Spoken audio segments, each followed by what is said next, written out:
My fiancé's ex admitted she left him because of cancer, not because she stopped loving him, and now he's grieving her so intensely I feel like a third wheel in my own relationship. My fiancé, 30 male, and I, 31 female, have been together for nearly 3 years.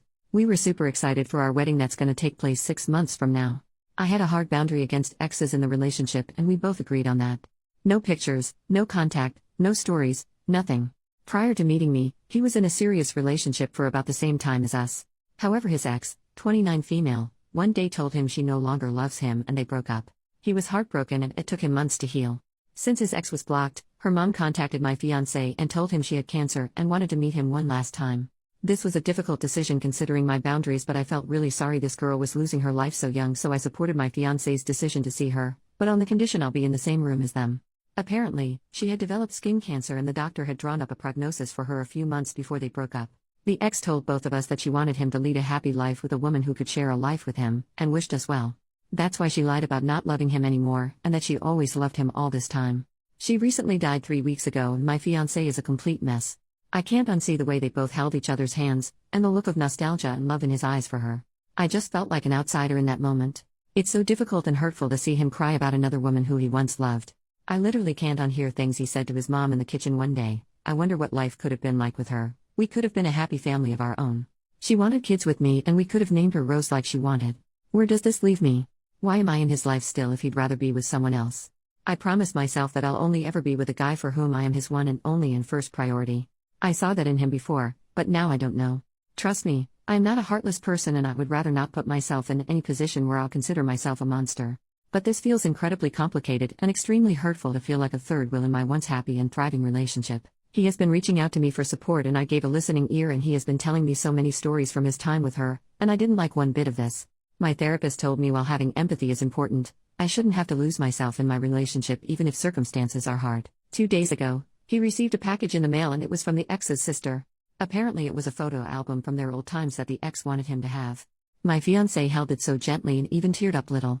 And I literally broke down on the floor crying, having a panic attack. I think I almost unloaded all of what I've been feeling, the third wheel, the unfairness of the whole situation based on what my boundaries around exes had been, my anger at the ex for inserting herself in our lives for no good reason when both of us were literally so happy with how things were panning out regarding our wedding, questioning where his loyalties lied. And I think I did it in one of the most hurtful ways. I told him that we need to pause our wedding plans for now and wanted a week or 2 off to think about our relationship. I'm at my sister's place and haven't been able to sleep or eat properly ever since. It's almost as if I'm falling out of love with my fiancé and he has been calling me and texting me nonstop.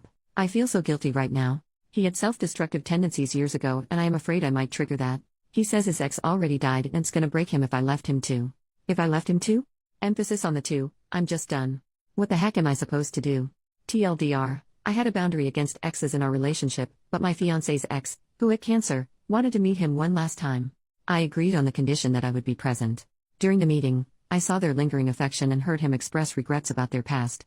Now I feel like a third wheel and question his loyalty. I've asked for a break from our wedding plans and I'm struggling with my feelings. He's been reaching out, but I'm afraid of triggering his past suicidal tendencies. I'm feeling guilty and unsure about our future. Update 3 days later, to those of you who had the most foul things to say to me, maybe because you have the baggage of a widower or plain no relationship experience or can't understand that human emotions are complex, your lack of awareness is showing. After the initial shock of those judgmental comments wore off, I decided it was better to completely disregard any judgment that questioned my boundaries and how I handled my feelings. There simply cannot be 3 people in this relationship and I refuse to believe otherwise. Many of you thought they could do better by teaching me about marriage vows, but all of you are forgetting that marriage vows also mean forsaking all others in mind, body and spirit.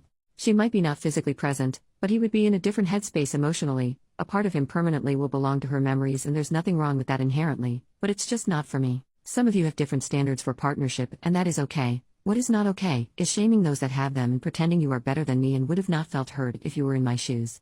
I guess, on Reddit, if you can't accept downright emotionally cruel behavior from your grieving partner, you are insecure. Guess what? I'd rather be insecure than accept that my partner's heart longs for someone else. There were also some Redditors that were truly a piece of work because they assumed that my therapist was stroking my ego. Why do you assume that your opinion matters more than that of a literal professional? Lol, and no, it was she who advised me to be flexible about my boundaries when I supported my ex to see his ex. But even she didn't anticipate how bad it got with the whole love confession. Everyone who says that I am jealous of a corpse or competing with a dead person, I think you're ignoring the elephant in the room. Like, these phrases don't even make sense to me. How is it even possible to be jealous of the dead? The elephant in the room is my fiancé's emotional and relational fidelity, a full, 100% commitment to me and only me, which isn't possible if you are dating a freshly grieving widower or someone who is actively longing for another person that isn't your current partner. Plus, all of those people who are questioning my boundaries have no idea what they are talking about, and rather embody the pick-me, unbothered non-jealous girl trope on Reddit. And maybe I made a mistake in staying in that room, but I guess also not. Because my fiancé said if I wasn't there he wouldn't have told me anyway because of how complicated it would have gotten. I guess it was the right call after all, no matter how many people like to disagree. And the fact that I knew what was going on in his heart enabling me to leave confirms why I need those boundaries. Had I been firm about him not going to see her, I wouldn't have been left feeling like a divorcee. I don't have the energy to elaborate on how many fond stories I have listened to since her passing, but one thing stands. The fact that he moved on from the initial breakup only because she decided to end things, makes me feel like he's only settling for me, and the only reason I am with him today is because of how he couldn't build a life with her, and that's a terrible foundation for a relationship where both partners should feel like the first choice.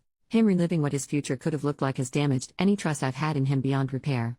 I can't unhear things he has said, and I don't think I'll ever recover from the damage it has inflicted on both of us. Stepping outside of my situation has allowed me to see things differently, and I recognize this wasn't his fault. He was experiencing grief all over again, but also it wasn't fair to me. It's frankly not the kind of relationship I wanted, which came with such a profound baggage. And you may ask why? Maybe because I do realize that I don't have to set myself on fire to keep others warm and act as if everything is fine. A lot of comments have pointed out how poorly the ex also handled a confession, which shouldn't even have taken place at all. I forgive her because I think she unfairly paid for the loss of my relationship with her life, and she didn't deserve that. I think her last-minute theatrics didn't end well for my relationship because life isn't a movie and there are real feelings involved. So yes, I broke up with my fiancé, and it was not pretty. After calling me for the 100th time, I finally agreed to speak with him as I had the time to think about things.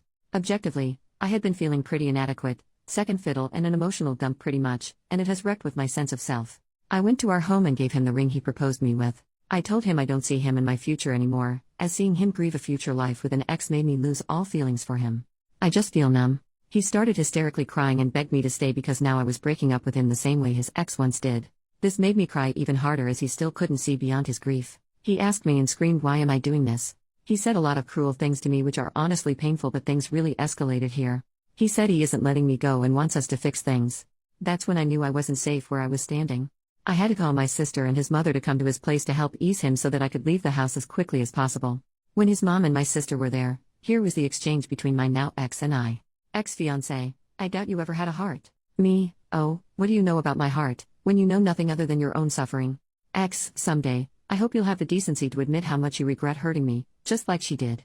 And maybe, just maybe, life will serve you a different kind of cancer in the next 3 years to teach you a lesson. We all looked in shock and horror, and his mother gave him a well-deserved slap across his face. To say that he instantly regretted that would be an understatement. He cried like a dam broke through. I had to give him his meds one last time. My sister muttered, "I hope you are ashamed of yourself," and grabbed my arm and took me out of the house. I might just look for welfare checkup for him as soon as I've gained some sanity and sense of normalcy. I care about him still as a person and certainly don't want to demonize him anymore, but this is not the man I fell in love with. I guess I have to stay single for a while and find someone actually worthy of my time. When I love with my full heart. And I want someone who can appreciate that. Wishing everyone, even the naysayers, peace and love. I'm going to be logging off Reddit to take care of my mental health now. I'm wishing love and peace to all who cared.